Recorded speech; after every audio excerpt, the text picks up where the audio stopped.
kids. In today's session you are going to learn about the types of planning. First you should know what is the meaning of the planning. Already in the last video itself I told about that one. Then also you should recall it. Actually economic planning, it is a process under which attempts are made to achieve desired targets of economic development within a period of time. That means it may be within a year, otherwise within a 6 months, otherwise within a 3 months, otherwise within a 5 year, like that. What that means within a time, how much period we are allocating for to complete one project, that only we are saying as a planning, economic planning, to complete the target, what the period we are choosing, that within that period we should achieve that target. Okay, here there are so many types of the planning: democratic versus totalitarian, planning by direction versus inducement, short, medium and long term, functional versus structural, centralized versus decentralized, indicative versus imperative, financial versus physical, comprehensive versus partial.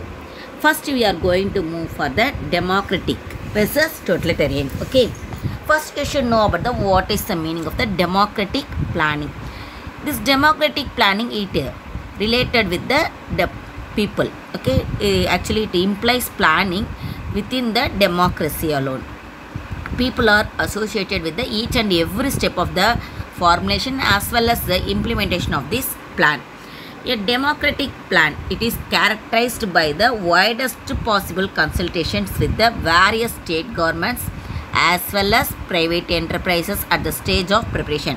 When they are going to prepare it, what they will do there, they will consult with all the state governments as well as with the private enterprises when they are planning in a democratic plan, like that alone. Okay, the plan, it is prepared by the planning commission, but it can be modified by the parliament of the country. Under the totalitarian planning, there is a central control and direction of all economic activities accordance with a single plan: conception, production, exchange and distribution. Everything it is controlled by the state alone. Okay, actually it decides about the targets, schemes, allocations, methods and procedures of implementation of the plan. Here everything it is planned by the state alone. No one can be able to enter into the plan. The authorization plan, the planning authority is the supreme body. Actually in the democratic there is the parliament, it can be able to reject or modify the plan, but here only the planning authority is the supreme body. Centralized versus decentralized. First we will move on to the centralized. Under centralized planning, the entire planning process in a country is under a central planning authority. Central planning authority only is responsible for the all the planning, entire planning. Actually it is called as a planning from above. Under decentralized planning, local organization and institutions formulate, adopt, execute and supervise the plan without interference by the central authorities. That means central authorities, they won't interfere in the decentralized planning. It is called as a planning from below. Centralized planning, only the central authority only they will take the decisions, but decentralized planning they won't take any decision. The decentralized central authorities, they won't enter into that one. Only the local organization, institutions, that alone it will take that decision. They only plan the, that means they only responsible for the planning, economic planning. Planning by direction. Under planning by direction, there is a central authority which plans, directs and orders the execution of the plan in accordance with predetermined targets and also the priorities. But in the inducement, the people are induced to act in a certain way through various monetary and physical measures. Okay, in the first planning method, that means the planning by direction method, the central authority only it takes in charge of everything to plan and execute everything. But in the inducement method, there only the people only participating for the planning, executing everything. Okay, Next, indicative. Indicative planning is a peculiar to the mixed economies. It has been in practice in France. Actually, it is practiced only in the France when since the 1947 to 50. In a mixed economy, the private sector and the public sector work together.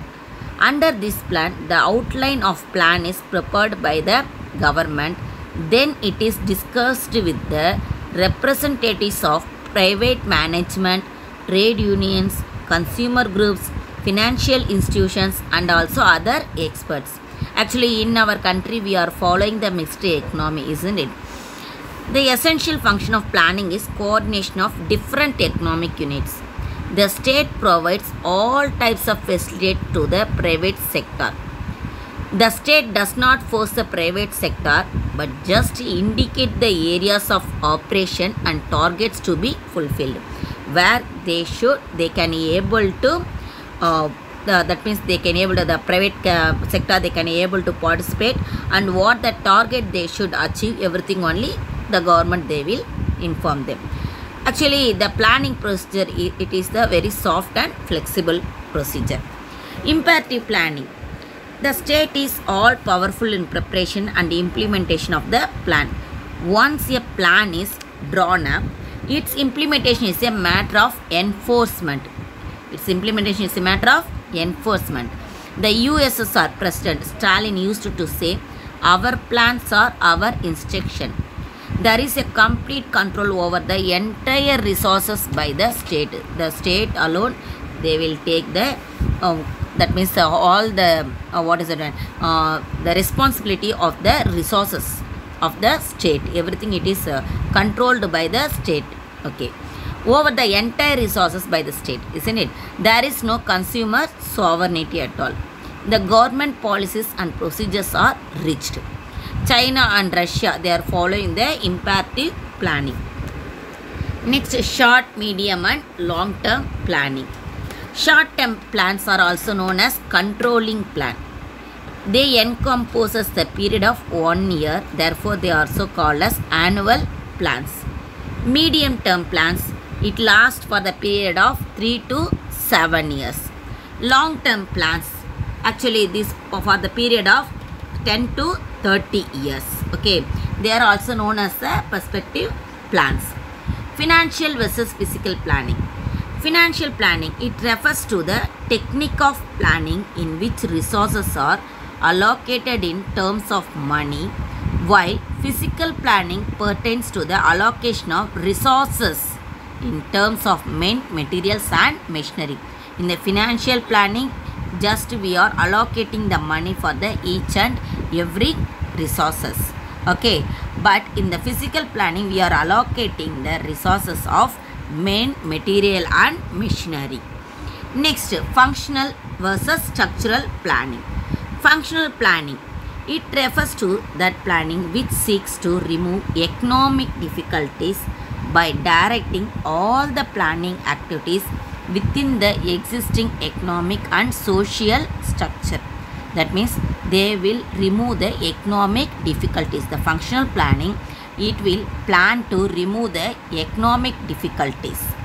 The structural planning, it refers to good deal of changes in the socio-economic framework of the country. This type of planning is adopted mostly in the underdeveloped countries. Last one, comprehensive versus partial planning. General planning, which concerns itself with the major issues for the whole economy. It will concerns only of the major issues for the whole economy. That only we are saying as a comprehensive planning. The plan, it should be solve the major issues of the state. Okay. The partial planning, it is considered only the few important sectors of the economy. That means the comprehensive planning, what they are doing, they are responsible for to avoid the major issues, which they are facing in the whole economy.